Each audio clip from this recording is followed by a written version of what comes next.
Squad, it's your girl Keisha, and I'm here with this week's All Tea All Shade Married to Medicine Season 10, Episode 10 review. We kick off the episode with Toya and Simone meeting up for drinks, and they discuss Toya and Eugene's marriage.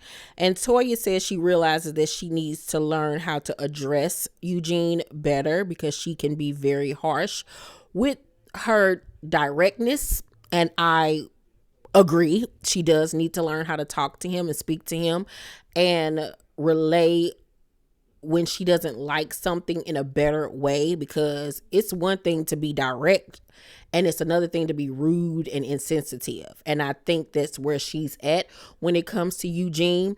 And I saw a lot of people last week have issue with her saying that, you know, their marriage is lacking romance.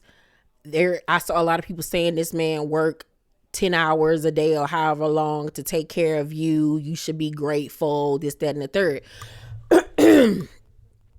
I don't agree with that.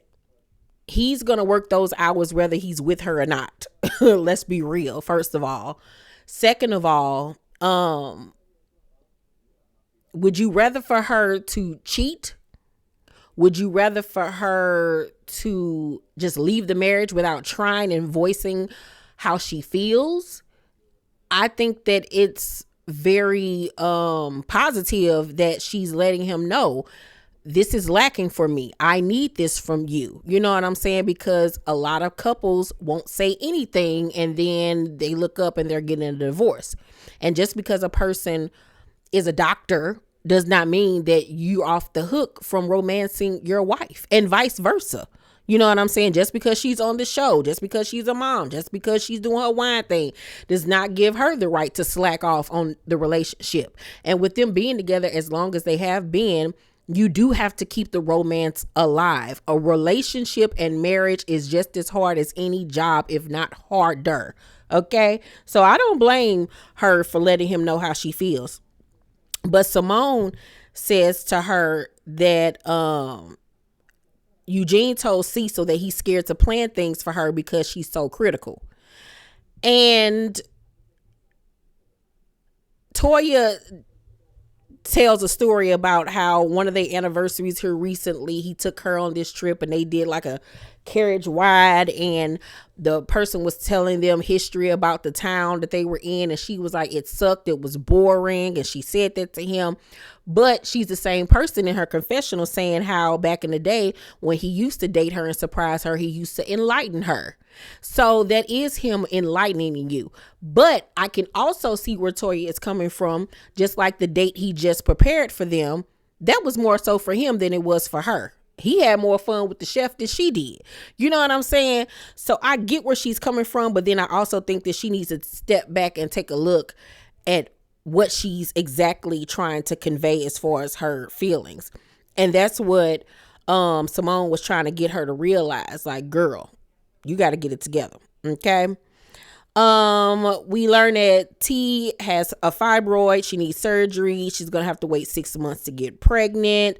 Then the only other thing that was worth talking about this episode was the men getting together to have drinks.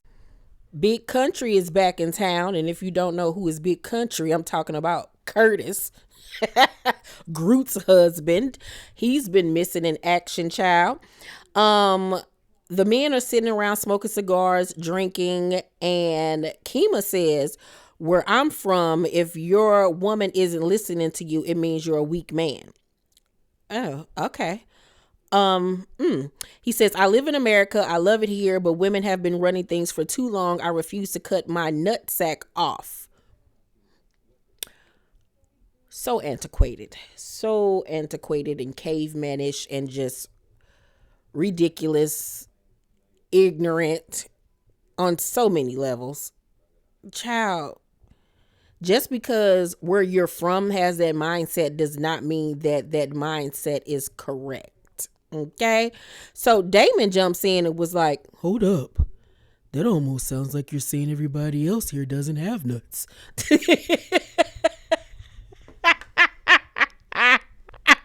baby daddy wasn't having that, honey. Child, Damon was looking like, don't make me unzip these pants, because I will pull them out right now and put them on the table. I got the biggest nut sack here, okay? Don't play with me, all right? Do not play with me.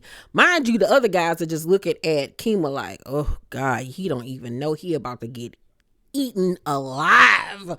Not only by the women on this show, but by social media. He has opened a door, honey, that he should not have opened. So Kema was like, no, in my country, men run things.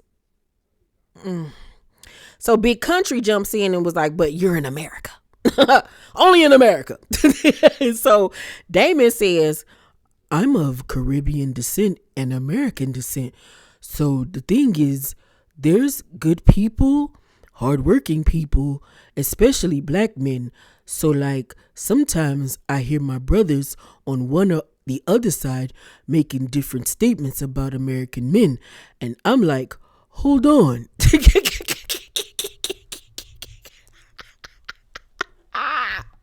Kema, however, is not backing down from the idiocracies that are coming out of his mouth. He says it's not like a generalized statement about American men. It's more like, I think it's time for men to start taking back control just a little bit.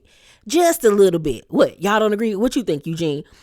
And Eugene was like, women in this country still have inequality as far as male and female dynamics go. Like, what do you think is going, like, we don't even have our own reproductive rights, and you sitting up here talking about some men need to take back control. Men have all the control. That's the problem. That is the problem. Like, what? So Kema was like, true. All I'm saying is men just need to have a little bit of a voice again. We don't have a voice anymore. There has to be someone that's leading. Everyone can't lead together. And I'm looking at this fool like, Beady Bead, if you don't shut up, you need to be happy you even have a wife.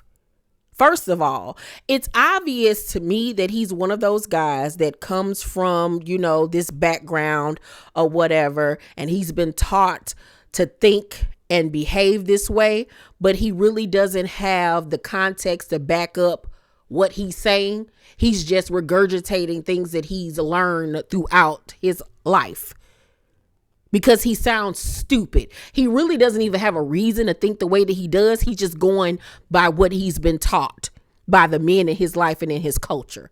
And he looks a fool. He sound a fool.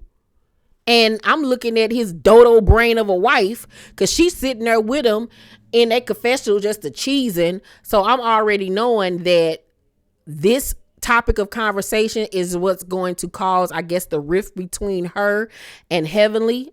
And child, just know that they about to get ate up, child, her and him, because they look stupid and they sound stupid and ain't nobody got time. You think I'm about to listen to somebody that can't even get a proper haircut?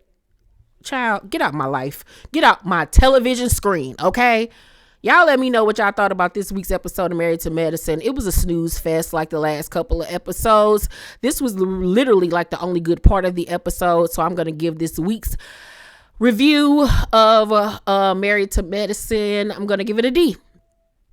Y'all let me know what y'all thought about it. Make sure to thumbs up this video, like and subscribe, and hit that notification bell button. I love you guys, and I'll see you on the next video. Bye.